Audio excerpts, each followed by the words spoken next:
الحمد لله رب العالمين والعاقبة للمتقين والصلاة والسلام على سيد الأنبياء والمرسلين وعلى آله وأصحابه أجمعين. أما بعد فأعوذ بالله من الشيطان الرجيم. بسم الله الرحمن الرحيم. وما آتاكم الرسول فخذوه وما نهاكم عنه فانتهوا واتقوا الله إن الله شديد العقاب. وقال النبي صلى الله عليه وسلم: لا يؤمن أحدكم حتى يكون هواه تبعا لما جئت به، أو كما قال النبي صلى الله عليه وسلم. صدق الله مولانا العظيم وصدق رسوله النبي الكريم، ونحن على ذلك من الشاهدين والشاكرين والحمد لله رب العالمين.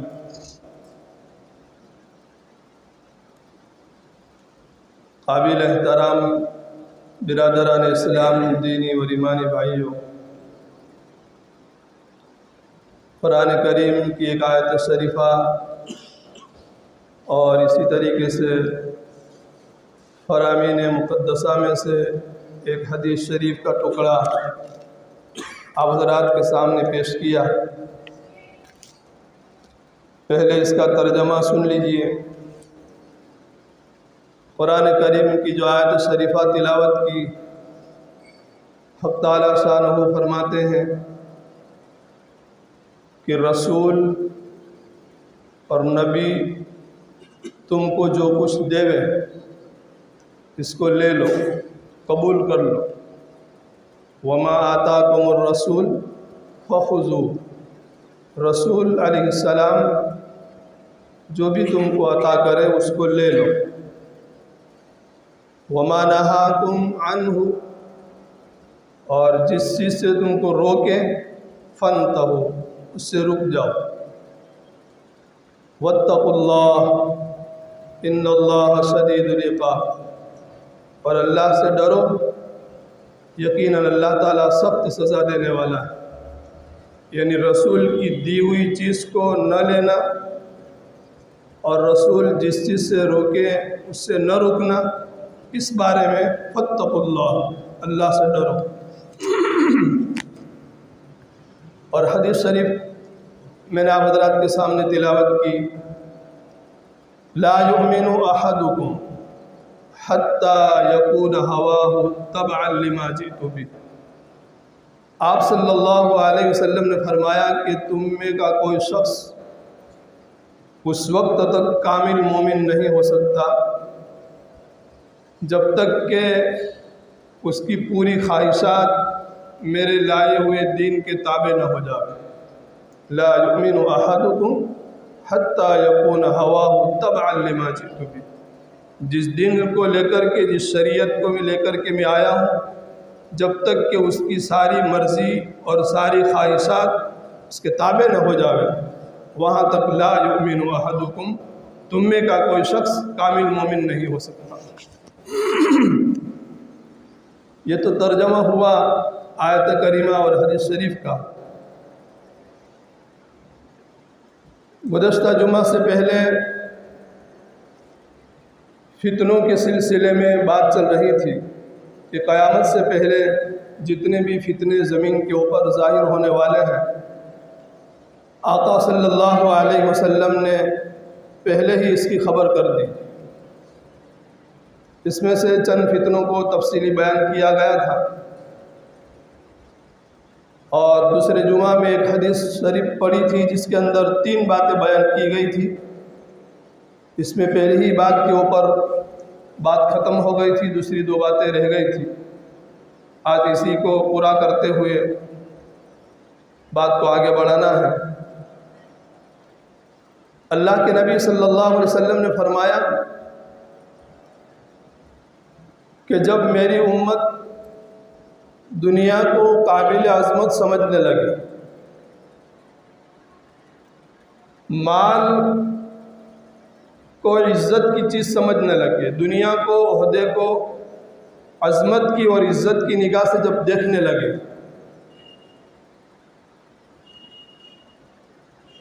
تو اس کی سزا یہ ہوگی کہ اس کے دل سے اسلام کی ہیبت اور وقت نکل جائے گا۔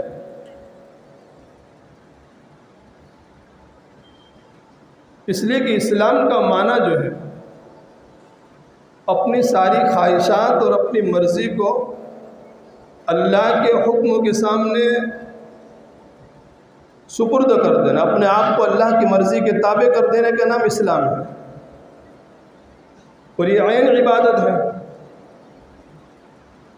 اور جب اللہ کی نگاہ کے اندر جو چیز حقیر ہے یعنی دنیا، اس دنیا کی عظمت اگر انسان کے دل میں آ جائے گی تو پھر اللہ کے حکموں کے سامنے اپنی خواہشات اور اپنی مرضی کو تابع کرنے پر اس کو قدرت حاصل نہیں ہوگی، اس لیے کہ ایک ہی دل کے اندر دنیا کی عظمت اور دین کی عظمت، یہ دونوں چیزیں جمع نہیں ہو سکتی۔ تو اس کا نتیجہ یہ ہوگا کہ جب حقیر چیز کی عظمت دل میں پیدا کی، جس کی بنیاد پر اپنی خواہشات اور اپنی مرضی کو اللہ کے حکم کے آگے وہ سر تسلیم خم کرنے پر اس کو قدرت حاصل نہیں ہے، تو اس کا نتیجہ یہ ہوگا کہ اسلام کی وقت اور عظمت اس کے قلوب سے نکل جائے گی۔ اب اسلام کی ہیبت اور اسلام کی عظمت اس کے دلوں میں باقی نہیں رہے گی۔ ہر انسان اس چیز کو سننے کے بعد اپنی زندگی کو سامنے رکھ کر کے اپنے آپ کے اوپر اس کو فٹ کر سکتا ہے کہ آج ہمارے اندر یہ چیز ہے کہ نہیں۔ آقا صلی اللہ علیہ وسلم نے جب اس کو فرما دیا تھا کہ میری امت جب دنیا کو قابل عظمت چیز سمجھنے لگے گی تو اسلام کی ہیبت اور وقت اس کے قلوب سے نکل جائے گی۔ ہم میں کا ہر شخص اس کا فیصلہ کر سکتا ہے، اپنے بارے میں، اپنے آپ کے بارے میں ہر شخص اس کا فیصلہ کر سکتا ہے کہ ہمارے دل کے اندر اللہ کی اور اللہ کے احکام کی عظمت زیادہ ہے یا دنیا کی اور دنیا کے مال و متاع کی عظمت زیادہ ہے۔ تو ایک چیز تو یہ کہ جب انسان دنیا کو قابل عظمت سمجھنے لگے تو اسلام کے وقت قلوب سے ختم ہو جائے گا۔ اور دوسری بات جناب محمد رسول اللہ صلی اللہ علیہ وسلم نے فرمائی کہ میری امت جب امر بالمعروف نہی عن المنکر کو چھوڑ بیٹھے گی تو وحی کی برکات سے محروم ہو جائے گی۔ امر بالمعروف اور نہی عن المنکر وہ عظیم کام ہے کہ جو حضرات انبیاء علیہ السلام کو بطور منصب عطا کیا گیا ہے، جس کے اوپر شریعت اور دین کی تحفظ اور بقا کا مدار ہے۔ امر بالمعروف کے ذریعے سے دین اور دین کے احکام اور دین کی صفات اور اس کی خوبیاں معاشرے کے اندر ظاہر ہوتی ہیں، اور نہی عن المنکر کے ذریعے سے معاشرے کے اندر سے بگاڑ ختم ہوتا ہے۔ کیا مطلب امر بالمعروف نہی عن المنکر کا؟ جب اس لفظ کو ہم سنتے ہیں امر بالمعروف نہی عن المنکر، امر بالمعروف یعنی بھلی بات کا حکم کرنا اور نہی عن المنکر یعنی برائیوں سے روکنا، جب اس لفظ کو ہم سنتے ہیں تو ہمارے ذہنوں میں یہ آتا ہے کہ یہ تو ان لوگوں کا کام ہے جو دعوت و تبلیغ کی عظیم محنت کے اندر لگے ہوئے ہیں، وہی لوگ اس کو کر سکتے ہیں، باقی کسی کی ذمہ داری نہیں۔ ایسا نہیں ہے، اس کو وضاحت کے ساتھ سمجھیے اور سنیے۔ ہر انسان اس کا مکلف ہے، جس کو جتنی وسعت اور قدرت حاصل ہے۔ کلکم راعٍ وکلکم مسئول عن رعیتہ، تم میں کا ہر شخص ذمہ دار ہے اور اس کو اپنی ذمہ داری کے بارے میں قیامت کے دن پوچھا جائے گا۔ میں میرے گھر کا ذمہ دار ہوں، میرے گھر کی ذمہ داریوں کے متعلق مجھے پوچھا جائے گا۔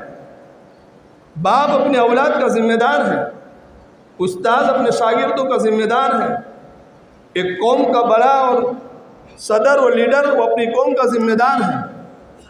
اس لیے ایک حدیث میں آقا صلی اللہ علیہ وسلم نے فرمایا، من رأى منکم منکرا فلیغیرہ بیدہ،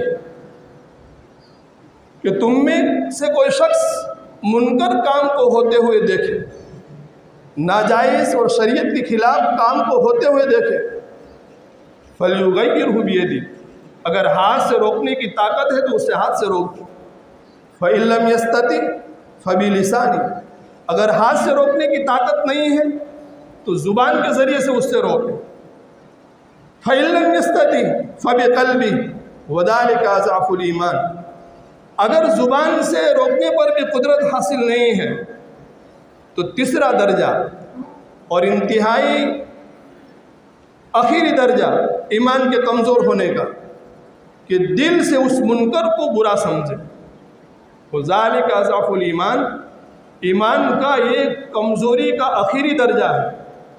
منکر کو دیکھنے کے بعد بھی اگر چہرے کے اوپر بل نہیں آتا ہے اور انسان کا دل نہیں دکھتا ہے اور انسان اگر اس کو برا نہیں سمجھتا ہے اور شریعت کے خلاف اس کو نہیں سمجھتا ہے تو اس سے کم درجہ ایمان کا کوئی نہیں ہے۔ کم سے کم درجہ ایمان کا یہ ہے کہ اس کے دل کے اندر کھٹکا ہونا چاہیے، اس کی پیشانی کے اوپر بل آنا چاہیے، یار یہ غلط ہو رہا ہے، اگر مجھ میں طاقت ہوتی تو میں اس سے روک دیتا، لیکن کیا کروں، اندر اس کو کڑن ہونی چاہیے، درد ہونی چاہیے، فکر ہونی چاہیے، میرا بس نہیں چلتا ورنہ میں اس کو روکوں۔ اگر اتنا بھی نہیں ہوتا ہے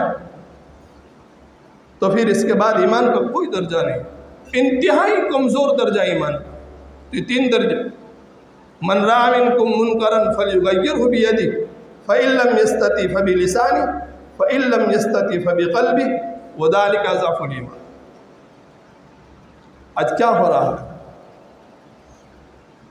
ہمارے معاشرے کے اندر اور ہماری سماج کے اندر، کچھ چیزیں اور کچھ گناہ اور کچھ شریعت کے خلاف کام ایسے رواج پکڑ گئے ہیں کہ اس کو کوئی گناہ بھی نہیں سمجھتا، گناہ ہونے کی طرف اس کا خیال بھی نہیں جاتا ہے، خوشی خوشی انسان اس کو اپناتا ہے، اپنے دل کے اندر اس کو جگا دیتا ہے، اپنی زندگی کے اندر اس کو سموتا ہے۔ بہت سے کام، بہت سی چیزیں ایسی ہیں، اور یاد رکھو جب گناہ کو گناہ نہیں سمجھا جائے گا تو پھر اس سے توبہ کی توفیق کبھی بھی نہیں ہو سکتی۔ انسان کو توبہ کی توفیق اسی وقت ہو سکتی ہے جب کہ گناہ کو گناہ سمجھے، یہ نافرمانی ہے، اللہ کے حکم کے خلاف ہے، یہ شریعت کے خلاف ہے۔ اگر گناہ کی نفرت اس کے دل سے نکل گئی، گناہ کو گناہ ہی نہیں سمجھا اور گناہ کی طرف اس کا خیال ہی نہیں جاتا ہے تو پھر توبہ کس سے کرے گا؟ اس لیے توبہ کی توفیق ہونے کے لیے ضروری ہے کہ گناہ کو گناہ سمجھے۔ کچھ چیزوں کی طرف مجھے نشاندہی کرنی ہے، توجہ دلانی ہے۔ جیسے کہ گزشتہ جمعہ میں اعلان کے طور پر یہ کہا گیا تھا کہ اسرائیل کی کمپنیوں کی جو بناوٹ، جو مصنوعات ہیں، جو ایجادات ہیں، اس سے بالکلیہ پرہیز کریں، بائیکاٹ کریں، کہ جس کی وجہ سے اس کی مالی قوت کم ہوگی، ورنہ تو اس کی قوت بڑھتی رہے گی اور ہم ان کی امداد کرتے رہیں گے، سپورٹ کرتے رہیں گے، جس کے نتیجے میں اس کا ظلم اور بڑھتا رہے گا۔ تو ایک تو یہ ہے کہ جتنی بھی وہاں کی مصنوعات ہیں ہمیشہ کے لیے اس کا بائیکاٹ کرنا، کچھ دنوں کے لیے، کچھ وقت کے لیے نہیں، ہمیشہ کے لیے۔ اگر کہیں دعوت وغیرہ میں چلے گئے اور وہاں کی مصنوعات، وہاں کی بنی ہوئی چیزوں میں سے کوئی آئٹم ہمارے سامنے پیش کی گئی تو ہم یہ کہہ کر کے اس کو استعمال نہ کریں کہ وہاں کی بناوٹ ہے، اس لیے میں اس کو استعمال نہیں کروں، تاکہ نفرت کا اظہار ہو، میں یہ نہیں کھاؤں گا، میں نہیں پیوں گا، نہیں، وہاں کی مصنوعات میں سے اس لیے میں اس کو استعمال نہیں کروں۔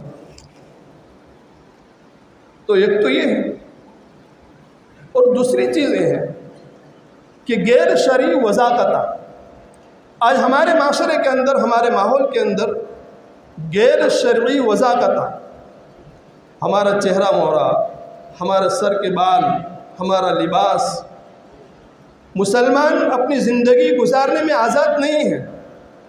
سر کے بال سے لے کر کے پیر کے ناخن تک وہ اسلام کا اور شریعت کا پابند ہے، اس کو یاد رکھیں۔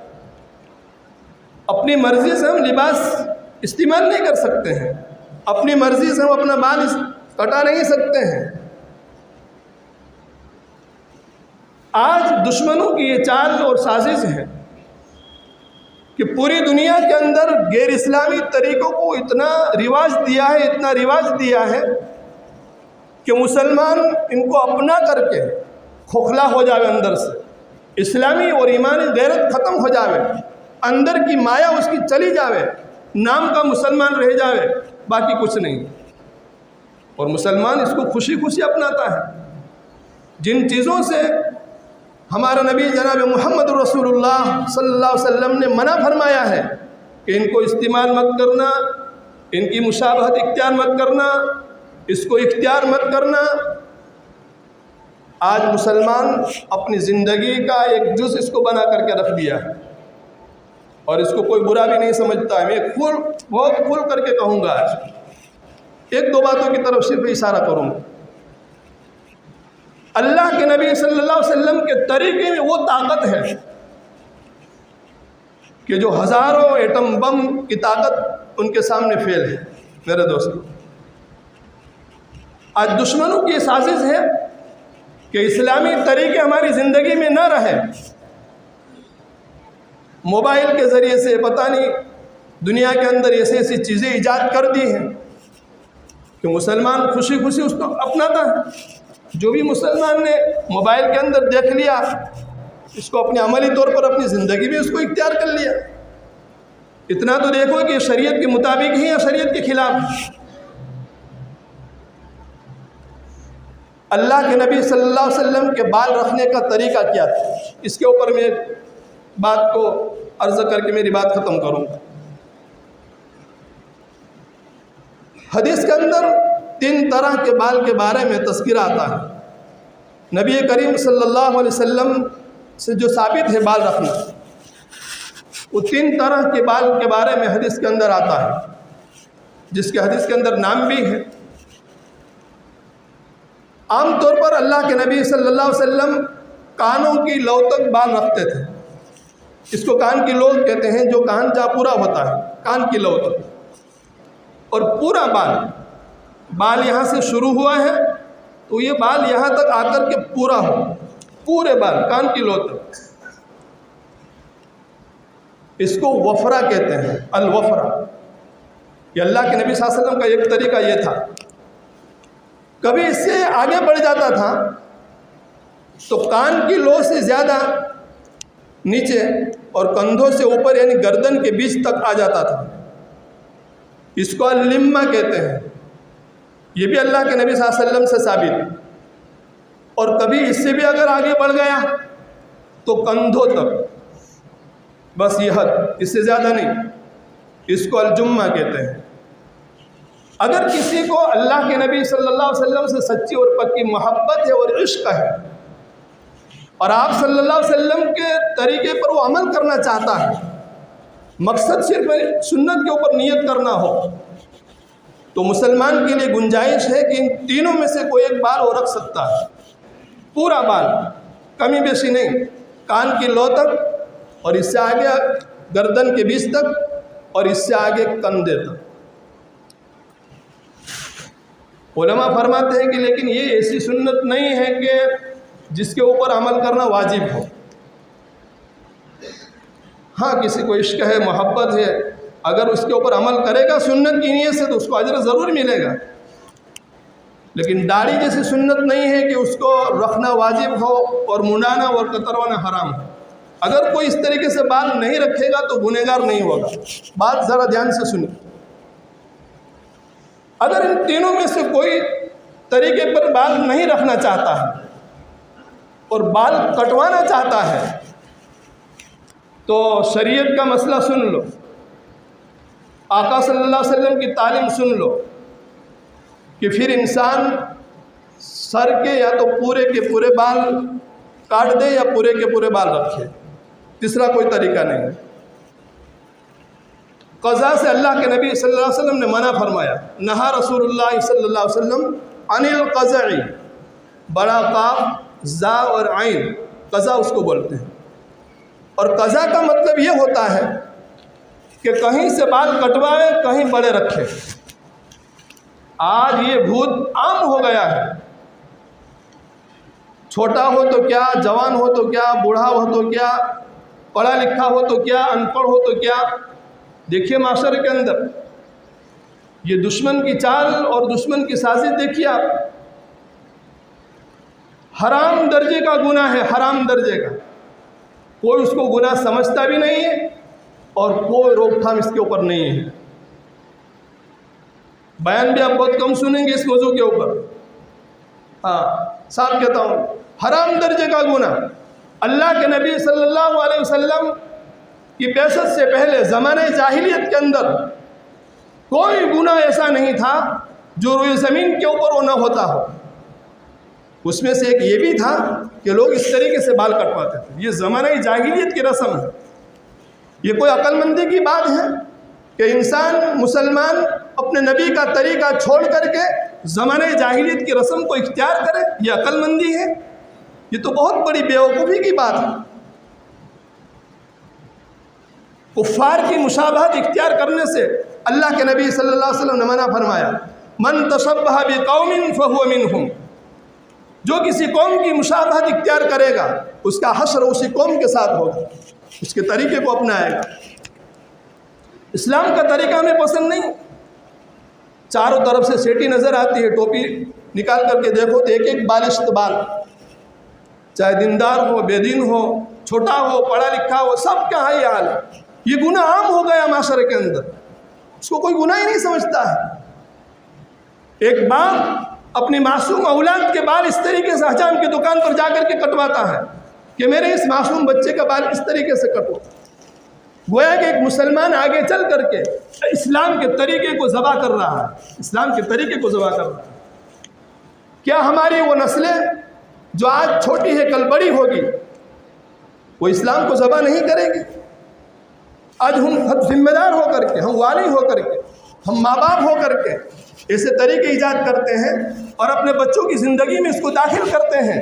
کیا ان بچوں کے ساتھ ہم کوئی خیر کی امید کر سکتے ہیں؟ وہ آگے چل کر کے یہودیت کو پھیلائیں گے، وہ نصرانیت کو پھیلائیں گے، وہ مجوسیت کو پھیلائیں گے۔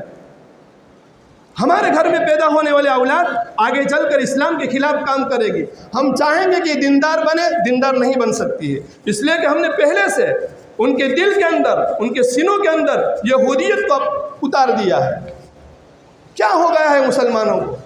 میرے دوستو ذرا تو سوچو، کبھی کسی عالم سے تو پوچھو کہ ہم یہ جو بال کٹواتے ہیں ہمارے بھی اور ہمارے بچوں کے بھی، اس کا کیا طریقہ ہے؟ یہ اسلام کے خلاف ہے کہ کیا ہے؟ 1444 سال پہلے اللہ کے نبی صلی اللہ علیہ وسلم نے جس کے اوپر لعنت فرمائی تھی اور منع فرمایا تھا، آج ہر گھر کے اندر دیکھو، ہر بچے کے اندر دیکھو، ہر جوان کی زندگی کے اندر دیکھو، ٹوپی اتار کر کے دیکھو۔ 3 طریقوں میں سے کوئی ایک طریقہ اگر اختیار کرتا ہے سنت کی نیت سے جو میں نے بیان کی تو ٹھیک ہے، گنجائش ہے۔ اس سے آگے اگر کندھے سے اور نیچے لے جاتا ہے وہ بھی شریعت کی اور سنت کے خلاف ہے۔